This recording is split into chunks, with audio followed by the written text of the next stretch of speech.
Hello friends, इस video में हम बात कर रहे हैं हीमोस्टेसिस की। हीमोस्टेसिस मतलब एक्चुअली में है क्या? तो it is the process by which the body seal a ruptured blood vessel and prevent further loss of blood। तो ये एक प्रोसेस है जिससे कि बॉडी रप्चर्ड ब्लड वेसल को सील करती है to prevent the blood loss. अब ये जो हीमोस्टेसिस है एक्चुअली में ये 3 स्टेप्स में कंप्लीट होती है। पहली जो स्टेप है उसको हम बोलते हैं वेस्कुलर स्पाज्म। वेस्कुलर स्पाज्म नाम ही इंडिकेट कर रहा है कि वेस्कुलर मतलब ब्लड वेसल, स्पाज्म मतलब कि कॉन्ट्रैक्शन। तो इसमें वेस्कुलर का कॉन्ट्रैक्शन मतलब कि वेसो कंस्ट्रिक्शन होता होगा। दूसरा फॉर्मेशन ऑफ प्लेटलेट प्लग, इसमें प्लेटलेट का प्लग बन जाता है, ठीक है। और तीसरा जो स्टेप है वो है कोआगुलेशन, या इसी को हम बोलेंगे ब्लड क्लॉटिंग। ओके, तो ये जो तीनों स्टेप है ये एक्चुअली में एक पर्पस से इस सीक्वेंस में होती है। जैसे पर्पस क्या है कि अगर छोटी इंजरी है तो पहले वेस्कुलर स्पाज्म होगा, उससे थोड़ी बड़ी इंजरी है तो प्लेटलेट प्लग, और फिर ज़्यादा बड़ी इंजरी है तो ब्लड कोआगुलेशन। तो इस टाइप से ये स्टेप्स में कंप्लीट होती है। तो सबसे पहले बात करते हैं हम पहली स्टेप की, जिसको हम बोलते हैं वेस्कुलर स्पाज्म। ओके, तो वेस्कुलर स्पाज्म जो है सिंपल सा हम इसमें ये बोल सकते हैं कि व्हेन अ वेसल डैमेज, जब भी कोई ब्लड वेसल डैमेज होगी वेस्कुलर स्पाज्म होगा। वेस्कुलर ब्लड वेसल जो है वो अपना डायमीटर कम करेगी, है ना, जिससे कि जो इंजरी है, जो लीक्ड एरिया है वो थोड़ा सा साइज में कम होगा और ब्लड लॉस कम होने का प्रोसेस स्टार्ट होगा। ये जो वेस्कुलर स्पाज्म है it is triggered by the chemicals which are called as, उन केमिकल्स को बोलते हैं एंडोथेलिन्स। इनको बोलते हैं एंडोथेलिन्स। तो endothelins are the chemical which are responsible for the vasoconstriction or vascular spasm, and endothelins are released by vessel lining cells and pain receptors। Okay, तो इसमें कीवर्ड आ गया एंडोथेलिन्स। अब इसमें जो आपकी ब्लड वेसल्स होती है they are composed of smooth muscle. तो smooth muscle in wall of vessel. तो ये जो स्मूथ मसल है एक्चुअली में ये स्मूथ मसल ब्लड वेसल में जो है दो अरेंजमेंट से होती है, मतलब दो टाइप की लेयर होती है। मान लीजिए एक तो सर्कुलर लेयर होती है स्मूथ मसल की, और एक होती है लॉन्गिट्यूडिनल लेयर। ये हम बात कर रहे हैं ब्लड वेसल की, ठीक है। ये सर्कुलर लेयर जब भी एक्टिवेट होगी तो ये क्या करेगी, it constrict the blood flow. और ये लॉन्गिट्यूडिनल लेयर जब भी एक्टिवेट होगी तो it draw the vessel back into surrounding tissue, है ना। ये ब्लड वेसल को सराउंडिंग टिश्यू में अंदर की तरफ लेकर जाती है, जिससे कि ब्लड लॉस जो है वो प्रिवेंट होता है। अब वहीं पे ये जो आपकी वेसल है, ये ब्लड वेसल जो है ये आपकी दो टाइप की होती है। एक को हम बोल सकते हैं स्मॉल ब्लड वेसल और दूसरे को हम बोल सकते हैं लार्जर ब्लड वेसल। तो जो स्मॉलर ब्लड वेसल्स होती है उसमें सिर्फ circular layer of smooth muscle present होती है, इसलिए वो सिर्फ कंस्ट्रिक्ट हो पाएगी। और जो लार्जर ब्लड वेसल्स होती है they are having the circular layer and longitudinal layer as well, दोनों की दोनों लेयर जो है उसमें प्रेजेंट होती है, इसीलिए वो कंस्ट्रिक्ट भी होगी और सराउंडिंग टिश्यू में बैक भी जाएगी। ठीक है, तो ये हुआ आपका पहला स्टेप जिसको हम बोलते हैं वेस्कुलर स्पाज्म। अब जो सेकंड स्टेप है जिसको हम बोल रहे हैं formation of platelet plug, formation of platelet plug. तो फॉर्मेशन ऑफ प्लेटलेट प्लग ये सेकंड स्टेप है। अब इसमें मेजरली होता क्या है कि अगर हम देखें तो प्लेटलेट्स जो है they are normally float free in plasma, वो नॉर्मली जो है प्लाज्मा में फ्रीली फ्लोट होते रहते हैं। ओके, लेकिन जैसे ही ये फ्री फ्लोइंग जो प्लेटलेट्स है वो इंज्यूर्ड एरिया के कांटेक्ट में आते हैं, एनकाउंटर द इंज्यूर्ड एरिया, ठीक है ना, इंज्यूर्ड एरिया के जैसे ही कांटेक्ट में आते हैं तो इंज्यूर्ड एरिया में क्या रहता है कि आपके कनेक्टिव टिश्यू और कोलाजिनस फाइबर जो है वो आपके प्रेजेंट होते हैं। ठीक है, तो इसको हम एक डायग्राम थ्रू भी समझेंगे। एक्सपोज्ड कनेक्टिव टिश्यू, इंज्यूर्ड एरिया में क्या मिलेगा, एक्सपोज कनेक्टिव टिश्यू मिलेगी एंड कोलाजिनस फाइबर, कोलाजिनस फाइबर्स।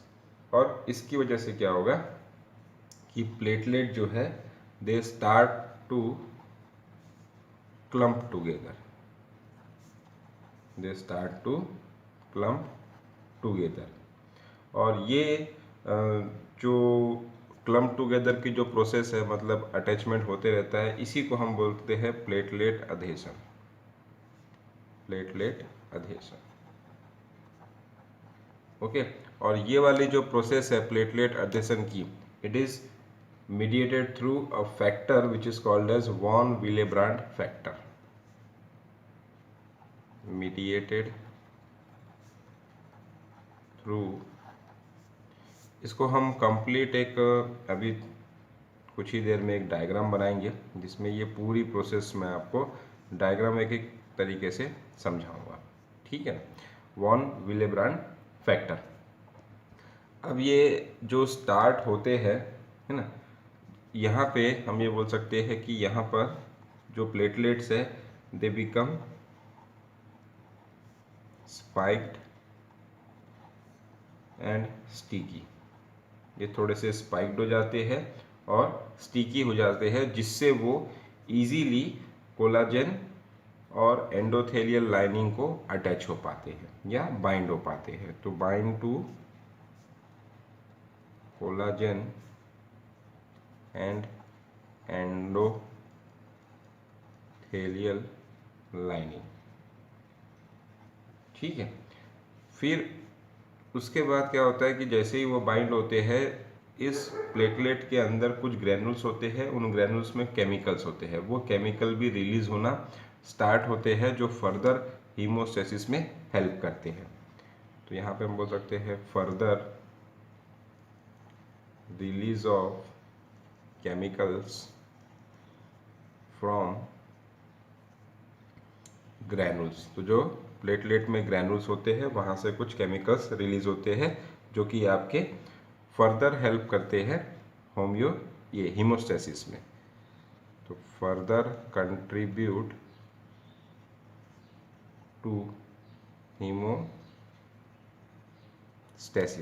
तो जैसे मान लीजिए ये आपका अगर प्लेटलेट है,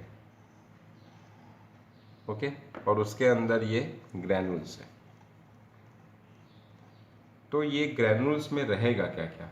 ठीक है, तो यहाँ पे आप एक बात आप नोट कर सकते हैं कि इसमें रहेगा, जैसे पहले जो रहेगा एडेनोसिन डाइफॉस्फेट, जो ग्रैनुल्स के अंदर सब्सटेंसेस रहते हैं, तो एडेनोसिन डाई फॉस्फेट, जिसको हम बोलते हैं शॉर्ट में ADP। दूसरा जो केमिकल रहेगा उसको बोलते हैं हम सेरोटोनिन, जो कि है आपका वैसो कंस्ट्रिक्टर। ओके। और तीसरा जो सब्सटेंस है उसको हम बोलेंगे prostaglandin, prostaglandins and phospholipid, phospholipid, है ना। ये दोनों के दोनों क्या करते हैं कि दे maintain the vaso constriction and activate the other clotting chemicals. अब एक बात आपको यहाँ पे नोट करके रखनी है कि प्लेटलेट प्लग फॉर्मेशन जो है, प्लेटलेट प्लग फॉर्मेशन जो है, it temporary seal the small opening of blood vessels. ठीक है, ये पहली बात तो कि टेम्पररी सील करता है, और वो भी सिर्फ small opening of blood vessel को, करेक्ट, परमानेंटली सील नहीं करेगा ये। ठीक है, अब यही जो प्रोसेस हमने इसमें लिखे हैं, इसी को हम डायग्राम थ्रू समझने का ट्राई करते हैं। ठीक है, तो मान लीजिए कि यहाँ पर आपकी इस टाइप से ये एक ब्लड वेसल है।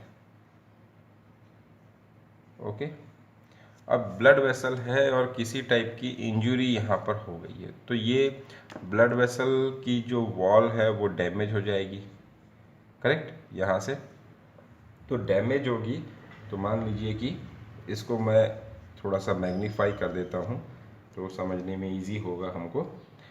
तो यहाँ पर इस टाइप से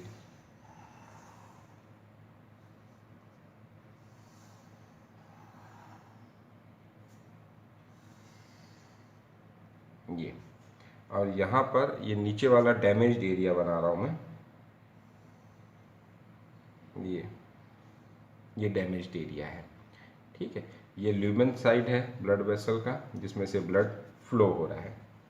अब इसमें जो है आपको ब्लड वेसल में आप देखेंगे तो ये ब्लड वेसल की वॉल है ना। तो यहाँ पे लिख देता हूँ मैं ब्लड वेसल वॉल। तो ब्लड वेसल वॉल में सबसे पहले आपको मिलेंगे कोलाजन फाइबर्स। तो इस टाइप से ये यहाँ पे कोलाजन फाइबर्स बना देता हूँ मैं, कोलाजन।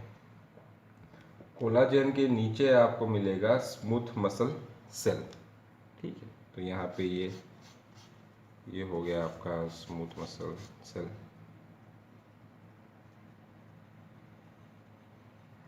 और इसके ऊपर में यहाँ पर आपको एक एंडोथेलियल सेल की लाइनिंग मिलती है, इस टाइप से, ये एंडोथेलियल सेल। ठीक है, अब जो रप्चर्ड एरिया है वहाँ पे एंडोथेलियल सेल जो है वो डैमेज हो चुकी है, इसलिए मैं यहाँ पे रप्चर्ड एरिया में नहीं बना रहा हूँ। ये आपका एरिया जो है वो है इंज्योर्ड एरिया।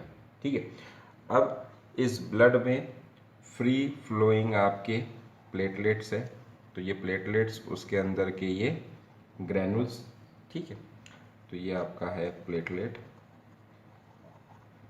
और उसके अंदर ये ग्रैनुल्स। तो ग्रैनुल्स के अंदर क्या क्या रहेगा हमने पिछले स्लाइड में देख ही लिए। उसमें आपको एडेनोसिन डाइफॉस्फेट मिलेगा, सेरोटोनिन मिलेगा, करेक्ट, प्रोस्टाग्लैंडिन मिलेगा और फॉस्फोलिपिड मिलेगा।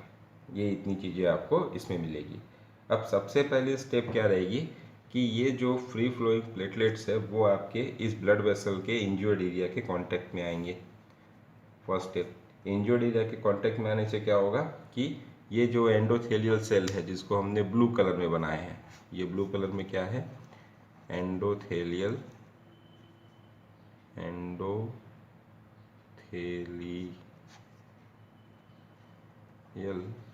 सेल। ये एंडोथेलियल सेल जो है ये क्या करेगी, ये एक केमिकल रिलीज करेगी जिसका नाम रहेगा वॉन विलेब्रांड फैक्टर। और ये वॉन विलेब्रांड फैक्टर मैं ये ग्रीन कलर से बना रहा हूँ, ये किस में हेल्प कर रहा है, ये इस प्लेटलेट को इस इंज्योर्ड एरिया से अटैच करने में हेल्प कर रहा है। ठीक है, तो ये ग्रीन कलर में है आपका von Willebrand factor which is release by the endothelial lining. ऐसा ही यहाँ पे कुछ प्लेटलेट अटैच हो जाएंगे, कुछ यहाँ पे हो जाएंगे, इस टाइप से डिफरेंट प्लेटलेट्स जो है वो आपके अटैच हो जाएंगे।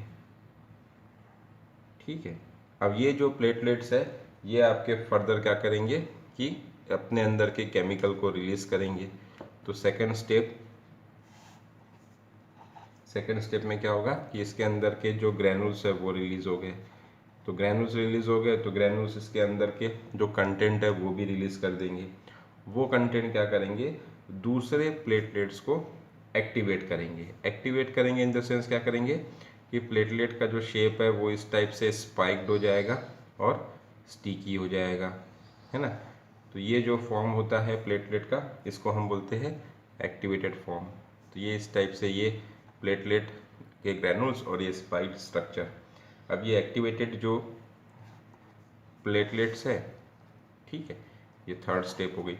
अब इसके बाद ये जो एक्टिवेटेड प्लेटलेट्स है ये क्या करेंगे, ये आकर इन प्लेटलेट्स को अटैच होना शुरू होंगे।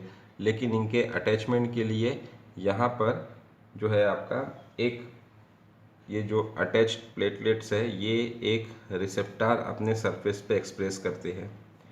इस रिसेप्टार का नाम है, ये जो ब्लू कलर में डॉट बनाया है मैंने, रिसेप्टर का नाम है fibrinogen receptor. Fibrinogen receptor.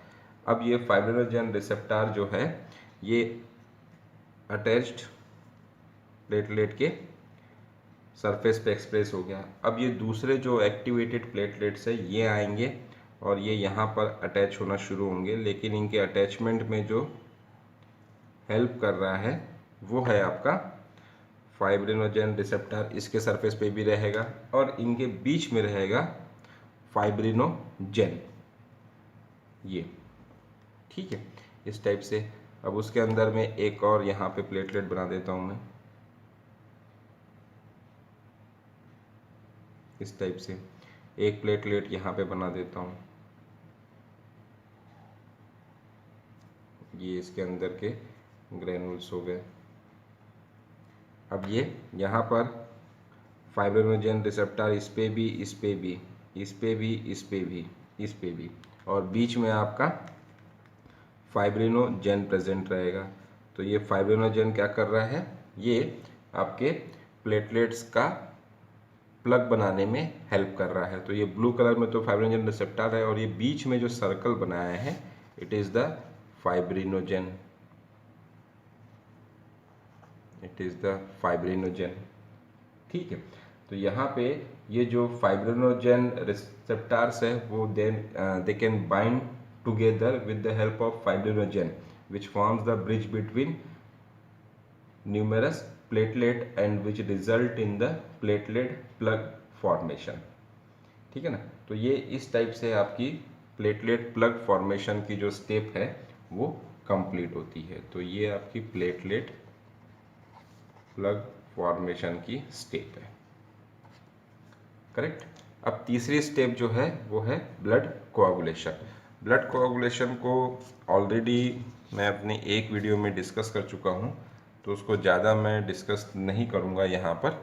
Simply मैं आपको उसका एक इंट्रोडक्टरी आइडिया ले लेंगे हम, ताकि वो इसी टॉपिक में कवर हो जाए, ओके। तो इसमें बात करेंगे हम तीसरा स्टेप कोआगुलेशन, या इसी को हम बोलेंगे ब्लड क्लॉटिंग, ठीक है। इसमें क्या होगा कि ये जो ब्लड क्लॉटिंग है it is the more durable repair, सबसे पहली बात तो, ठीक है। और इसी को हम बोलते हैं कोआगुलेशन। और कोआगुलेशन मतलब फॉर्मेशन ऑफ ब्लड क्लॉट, ठीक है। अब ये ब्लड क्लॉट असल में है क्या, तो ब्लड क्लॉट को हम ऐसे समझ सकते हैं कि it is made up of mesh of fibrin, it is made up of mesh of fibrin, मतलब एक जाली टाइप का बन जाता है फाइब्रिन में, ये फाइब्रिन का। ठीक है, अब ये फाइब्रिन क्या है, तो fibrin is a insoluble filamentous protein derived from the fibrinogen. तो it is a insoluble filamentous, filamentous है मतलब थ्रेड लाइक स्ट्रक्चर रहेगा इसका, filamentous protein derived from fibrinogen, correct. और ये जो मेश है, ये जो मेश बोल रहे हैं, इस मेश का क्या फंक्शन हो जाएगा, इस मेश में जो है प्लेटलेट एंड आरबीसी ट्रैप्ड होते हैं, जिसके कारण प्लग फॉर्मेशन की प्रोसेस जो है वो पूरी होती है, ट्रैप्ड, करेक्ट। अब ये इसको स्टार्ट करने के दो पाथवे हैं। पहला जो है उसको बोलते हैं हम इंट्रिंसिक पाथवे। तो अगर मान लीजिए इंजरी जो है वो अगर आपके ब्लड वेसल में है, तो इंट्रिंसिक पाथवे से आपकी कोआगुलेशन प्रोसेस स्टार्ट होगी। और अगर एक्स्ट्रा वेस्कुलर सेल्स में अगर इंजरी है तो आपकी कोआगुलेशन प्रोसेस जो है वो एक्सट्रिंसिक पाथवे से स्टार्ट होगी। तो यहाँ पे मैं लिख देता हूँ एक्सट्रिंसिक पाथवे। दो पाथवे है ब्लड क्लॉटिंग या कोआगुलेशन को स्टार्ट करने के, ठीक है। तो यहाँ पर अपना स्टार्ट करेंगे। तो इंट्रिंसिक पाथवे कब फॉलो होगा, when there is a damage to vessel wall। अब ये डैमेज टू वेसल वॉल से क्या होगा कि फैक्टर 12 जो है वो कन्वर्ट हो जाएगा अपने एक्टिवेटेड फॉर्म में।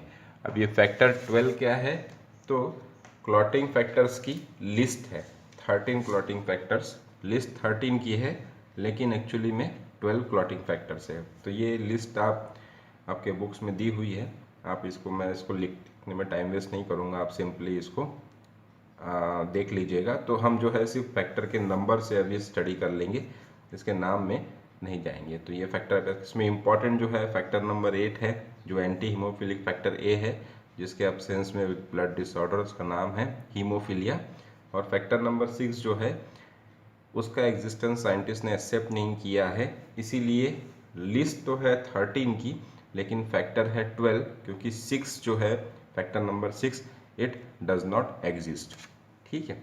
तो अब हम कंटिन्यू करते हैं हमारे डिस्कशन के साथ। तो फैक्टर 12 जो है वो अपने एक्टिवेटेड फॉर्म में कन्वर्ट हो जाएगा। फैक्टर नंबर 12 जो है वो फर्दर हेल्प करेगा फैक्टर नंबर 11 को उसके एक्टिवेटेड फॉर्म में कन्वर्ट होने के लिए। एक्टिवेटेड फैक्टर नंबर 11 जो है वो आपका फैक्टर नंबर 9 को हेल्प करेगा अपने एक्टिवेटेड फॉर्म में कन्वर्ट होने के लिए। यहाँ पर इसको 2 मिनट के लिए रोकते हैं। अब यहाँ पे आपका जो एक्सट्रिंसिक पाथवे है उसमें फैक्टर नंबर 3 जो है, या उसको पहले लिख देते हैं हम कि there is a trauma to extra vascular cells, extra vascular cells, ठीक है। एक्स्ट्रा वेस्कुलर सेल को अगर डैमेज होगी तो वहाँ से रिलीज होगा आपका फैक्टर नंबर 3। फैक्टर नंबर 3 जो है ये आपकी हेल्प करेगा फैक्टर नंबर 7 को उसके एक्टिवेटेड फॉर्म में कन्वर्ट होने के लिए। तो ये फैक्टर नंबर 7 का एक्टिवेटेड फॉर्म। अब ये फैक्टर नंबर 9 का जो एक्टिवेटेड फॉर्म बना है ये, और इधर में ये फैक्टर नंबर 7 का जो एक्टिवेटेड फॉर्म बना है, ये दोनों फर्दर जो है कॉम्प्लेक्स बनाएंगे फैक्टर नंबर 3 के साथ में, और ये बनाएगा फैक्टर नंबर 9 का जो एक्टिवेटेड फॉर्म है ये बनाएगा आपका फैक्टर नंबर 8 के साथ में कॉम्प्लेक्स, ठीक है। ये दोनों क्या है, ये दोनों है कॉम्प्लेक्स। अब ये कॉम्प्लेक्स बनाने के बाद ये जो कॉम्प्लेक्स बना है ये हेल्प करेगा किसमें, it convert the factor number 10 into its activated form. और यहाँ पर भी ये जो कॉम्प्लेक्स है ये सेम प्रोसेस को हेल्प करेगा फैक्टर नंबर 10 को अपने एक्टिवेटेड फॉर्म में कन्वर्ट होने के लिए। अब ये जो फैक्टर नंबर 10 का एक्टिवेटेड फॉर्म है वो फैक्टर नंबर 5 के प्रेजेंस में ये जो है फैक्टर नंबर 5th के एक्टिवेटेड फॉर्म के प्रेजेंस में कन्वर्ट करता है प्रोथ्रोम्बिन, मतलब कि फैक्टर नंबर 2। प्रोथ्रोम्बिन मतलब कि आपका फैक्टर नंबर 2 उसको कन्वर्ट करता है वो थ्रोम्बिन में, और थ्रोम्बिन जो है वो आपका फैक्टर नंबर 2 का एक्टिवेटेड फॉर्म कहलाता है। फैक्टर नंबर 2 का जो एक्टिवेटेड फॉर्म है, मतलब कि थ्रोम्बिन जो है वो फर्दर हेल्प करेगा फाइब्रिनोजेन को कन्वर्ट होने के लिए, किसमें, फाइब्रिन में। Fibrinogen is a factor number first and it is the activated form of factor number first. अब ये फाइब्रिन जो है वो in the presence of factor number 13 activated form, it cross link the fibrin clot, cross linked the fibrin clot. और ये इतना जो pathway हमने ड्रॉ किया है, it is the final common pathway. तो दो पाथवे हैं स्टार्ट करने के, एक्सट्रिंसिक पाथवे, इंट्रिंसिक पाथवे, ठीक है। तो फ्रेंड्स, एक्सट्रिंसिक पाथवे को हम टिश्यू फैक्टर पाथवे ही बोलते हैं। ये आपका क्विकर रिस्पॉन्डिंग पाथवे है as compare to the intrinsic pathway. और ये स्टार्ट कब होगा, there is a damage to the surrounding tissue. वहीं इंट्रिंसिक पाथवे को एक और नाम से जानते हैं, कॉन्टैक्ट एक्टिवेशन पाथवे। ये आपका थोड़ा सा कॉम्प्लेक्स है और लॉन्गर है, ठीक है, थोड़ा ज़्यादा समय लेता है ये। और इसका जो फैक्टर लगता है इसको स्टार्ट करने के लिए इंट्रिंसिक पाथवे को, ब्लड स्ट्रीम में ही प्रेजेंट होता है, इसीलिए इसको इंट्रिंसिक पाथवे कहा जाता है। जो फैक्टर की रिक्वायरमेंट होती है वो है फैक्टर नंबर 12, जिसको हम बोलते हैं हैगमैन फैक्टर। और फिर उसके बाद ये एक्सट्रिंसिक और इंट्रिंसिक पाथवे दोनों आकर कंबाइन हो जाते हैं एक कॉमन पाथवे में, जो हमने ऊपर में ड्रॉ किया है। तो इस टाइप से बॉडी जो है step by step body blood loss को प्रिवेंट करने का ट्राई करती है, और इसी प्रोसेस को हम बोलते हैं हीमोस्टेसिस। Thank you.